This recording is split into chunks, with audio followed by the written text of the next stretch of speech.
Hi, happy Thursday. So it's a lovely snowy day in Hamilton, Ontario, and after a few very important conversations in the last 2 weeks, I thought I would hop on here quickly and share some perspective on the topic of expat communities, or for some people, they are digital nomads, but generally speaking, expat communities are those in which, if you are a couple, either both of you are employed in a foreign country, or what happens most of the time is that one person is employed and the other person is, generally speaking, either a trailing spouse or trailing partner. So if you're in a situation whereby you are an expat, it's important to understand that things like loss and grief and challenges that are experienced in normal situations, in normal day-to-day situations, when you are in your home country versus as an expat is very different. Expat communities or expat populations are very, very different to those of us who are in a normal home country. So my personal situation is that I've never really identified with the word expat. I have, however, lived outside of my home country for the majority of 21 years. And in that time, I have lived in and traveled through about 33 countries in that time. So my experience of not only expat communities, but also international cultures is very diverse and substantial. So that is the position that I'm sharing this information from, based entirely on personal experience. So if you're in a situation whereby so within expat communities, shall we say from the beginning, there are different situations. One situation is whereby a family relocates. You are a couple and you have children. You will experience culture shock and the changes of being an expat in a different way to those people who are relocating just as a couple, in which case, and in this situation whereby one person is working and the other person is not working, versus someone who relocates as a single person. These three groups of people have totally different experiences and their challenges are very, very different. So what is important to realize is that the more isolated the people are, or the more isolated you are when you relocate, the more difficult it is. Relocating as a couple when there's no children involved, whether it's a married couple or unmarried but you're partners, you become pretty much entirely dependent on one another, right? Like your prime support network is each other. It becomes very difficult to relate to other people, and your culture shock in returning, if you do take a placement and then return to your home country after a few years, the culture shock of actually returning can sometimes be greater than when you just leave your home country and relocate to a new culture for a few years. The situation can be very, very different. So this is kind of related to the trailing spouses or trailing partners. So trailing partners are those who are not working. Generally speaking, they don't work. And this may be because of the visa situation. So if one person gets employed and the visa is issued as the prime visa holder is the person that is working, and the one that is not working has a dependent status visa, this can create a very large power imbalance, and it can create very huge difficulties for the couple. Especially if the person that is the trailing spouse cannot work. So in certain instances, a dependent visa status means that that individual cannot legally get employment. If this is the situation and you have been a professional in any industry prior to becoming a trailing partner, it is immensely difficult to suddenly go from having your own independence, or being a contributing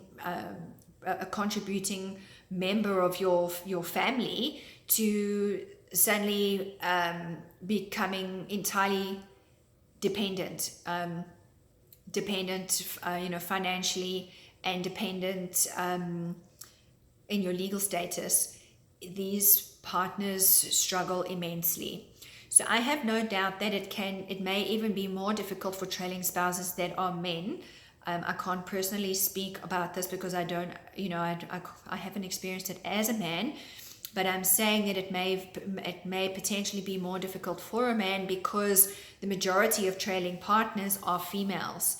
And if you go to Asia, across Asia, we cannot change cultural norms and values. When you relocate to a particular culture or a particular region, part of the amalgamation is learning and understanding what that local culture believes and what their values are, and their approach to normal families is very, very different, or the functioning of families across Asia is very different to what is socially the norm within the West. So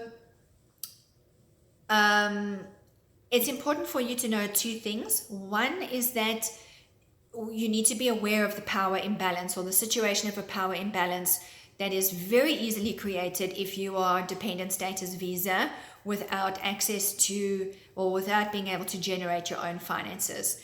This is a potential across expat communities. I've seen this a number of times where couples end up splitting up, and the person who has been the trailing spouse stands to essentially lose everything if that power imbalance has consistently taken place over an extended period of time.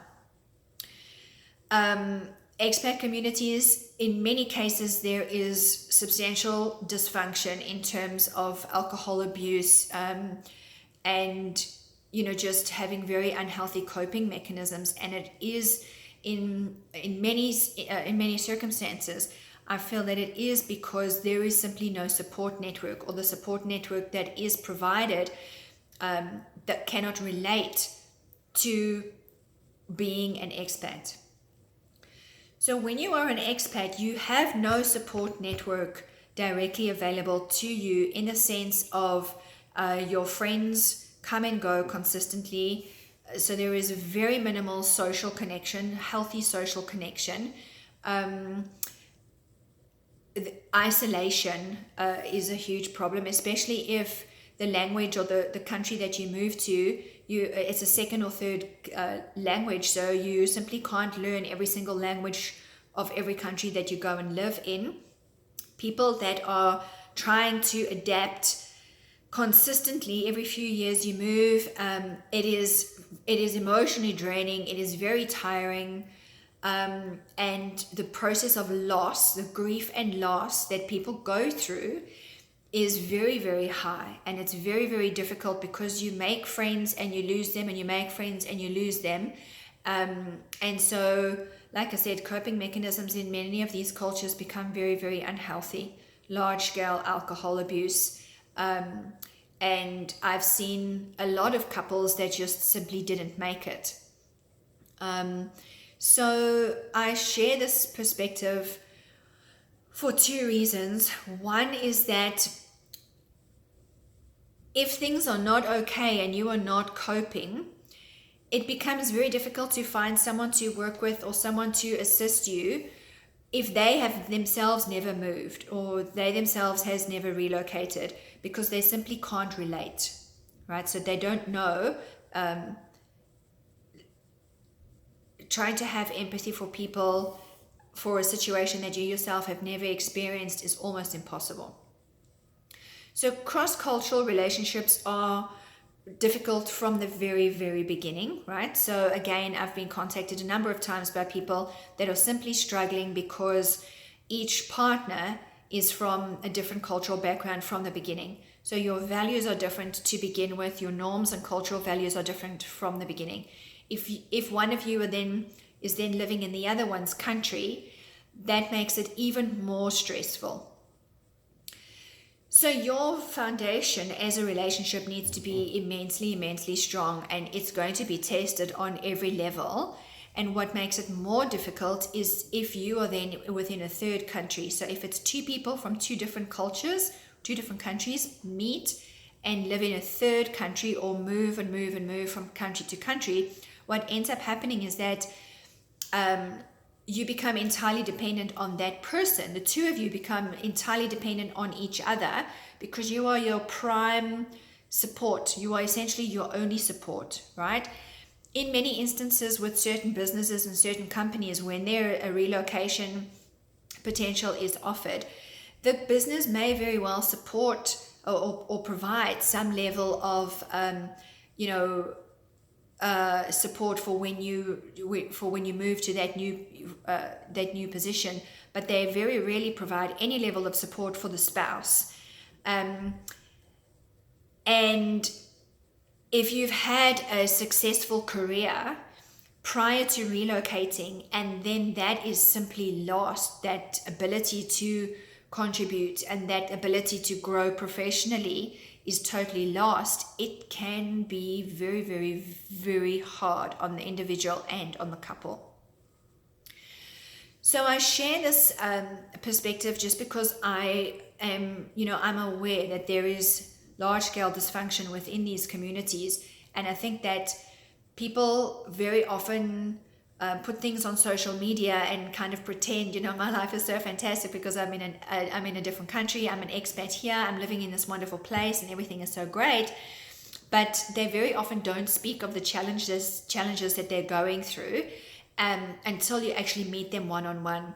So for me, I'm very, very, very well aware of this, doing corporate wellness in Brunei, working within the oil and gas industry, and spending time with spouses there that were trailing spouses.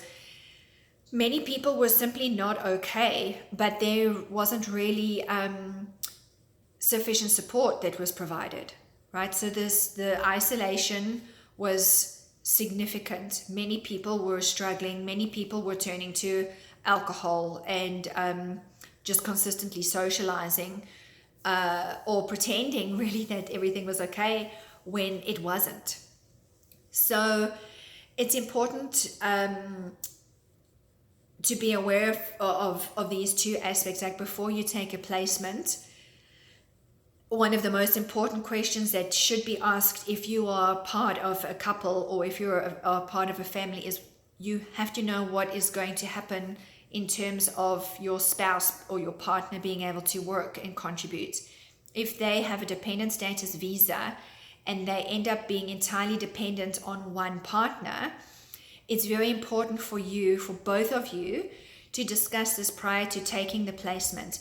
You must make sure that all of your legalities are in place. If anything were to happen to either of you, or if something should happen in terms of your marriage or your partnership dissolving, you must have very clear agreements in place should this happen. Because unfortunately, when people either meet one another outside of their ordinary environments, or they move and they travel together to a third environment and things go wrong, ending up in an international multi-jurisdictional divorce is a nightmare.